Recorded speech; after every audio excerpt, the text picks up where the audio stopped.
Hi, hello, and welcome to look number 5 in my week of Mothership 12 Petalmorphosis here on my channel. Today we're doing a really simple look, so I think this is going to be a really short video. I also want to add, if you're hearing like a weird, knocking sound, that's because my husband got drums for Guitar Hero, and need I say more? I really hope you can't hear him all that much, but I think he's a bit louder than I expected him to be. So I'm going to zoom you in now, we're going to get started on the look, but essentially we're doing once again a green look. So as I mentioned, today is going to be a really simple look, and one that I already discussed that I would like to do in my previous video, where I mentioned that essentially I want to put the green shade here, the Nocturnal Bloom shade, and then layer Astral Iridescent Iris over top of that, because I think that's going to make an absolutely stunning look. I might blend out my crease with a little bit of Lunar Nectar, but for starters I'm actually just going to take a fluffy brush and I'm going to start applying the shade Nocturnal Bloom all over my lids. Absolutely love this eyeshadow. I am obsessed with the undertone and the formula of this green. It is just stunning on every single level, and I can see myself going into this palette specifically to use this shade. It is just such a pretty green. Obviously a very dark eyeshadow, you have to go incrementally and take your time to pack and blend before things get really out of hand.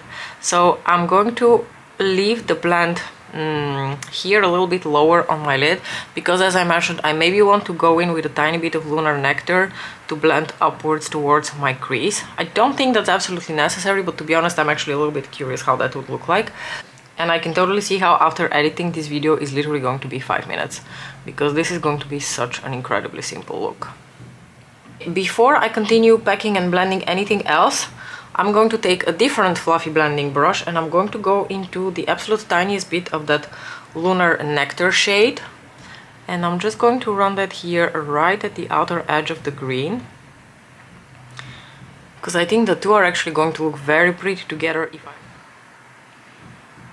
I think mixing the two together will create somewhat more of like a brown tint, but then upwards towards the crease you can see a little bit of that hint of pink.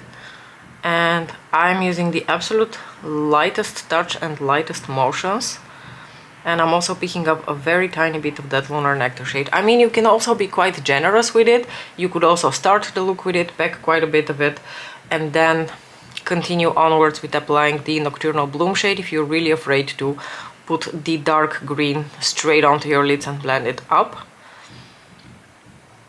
I'm taking the brush on which I had Nocturnal Bloom, and now I'm going to go a bit more bravely through my crease to blend Lunar Nectar and the green together. And I think blended together they create quite a nice, almost like neutral hue through the crease, so I am really digging that. And I'm not going to keep you waiting, I'm immediately going into Astral Iridescent Iris here, the beautiful duochromy flaky shade, probably the glitziest shade in this palette, because after having done several looks with this palette, I can tell you, that's really beautiful. I can tell you this is not a very glitz and glam palette.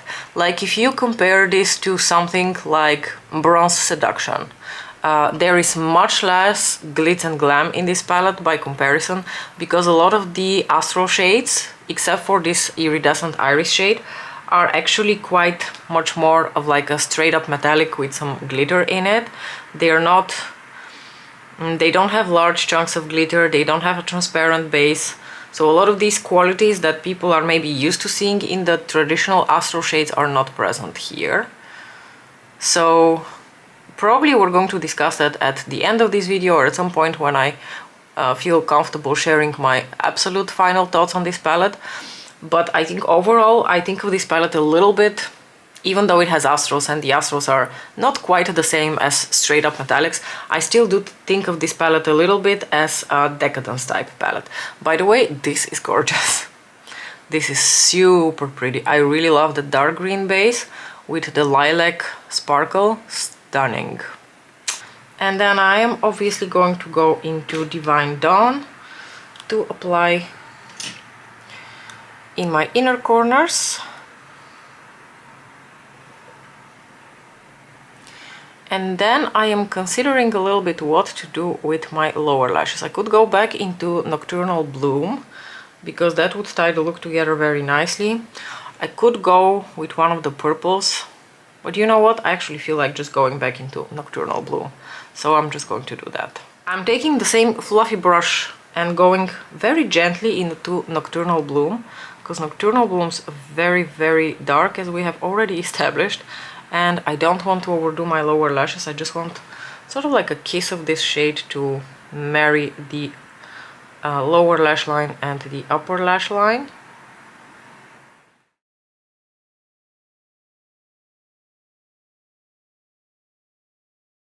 I am so excited to look at this under artificial lighting. Let's do sparkle moment. Oh, that's so pretty. Everything that my dreams about this look were made of. One of you suggested to do a poll in the end of this week for you guys to choose your favorite looks of the week and see whether they, you know, coincide with mine. I can tell you for a fact, this is my favorite look I have done with this palette so far, and I think it will be my favorite look I have done with this palette in this whole week since I got the palette. For many reasons, one of them being that this green shade here, the Nocturnal Bloom shade, is basically the dark green matte of my dreams.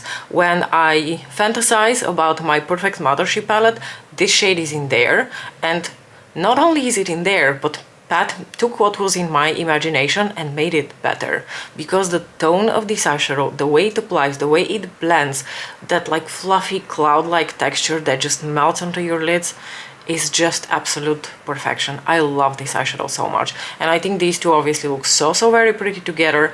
I'll be honest with you, I'm starting to miss a little bit more these types of shades in her palettes. You know, I'll live with the fact that this is not a baked gelée eyeshadow, even though I think it would have been absolutely stunning as a baked gelée eyeshadow.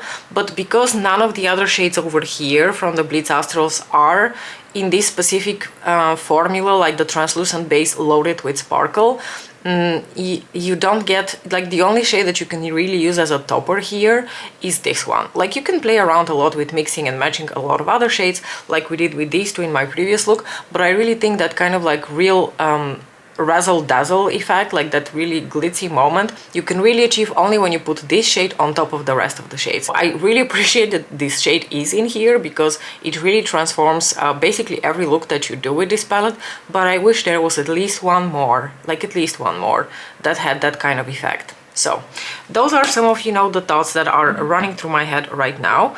In case anyone was wondering what I have on my lips, I have a little bit of Velvet Muse from Lisa Eldridge, which is one of her mattes, and I mixed that in with a little bit of Rose Official, which is one of her lucents. I really enjoy mixing these two textures together. I think they're the perfect, you know, balance between a matte and a creamy lipstick. I hope that you enjoyed the look. I cannot wait to hear your thoughts. I bet that a lot of you are going to say that this is also your favorite look that I have done with this palette so far, knowing a little bit your taste.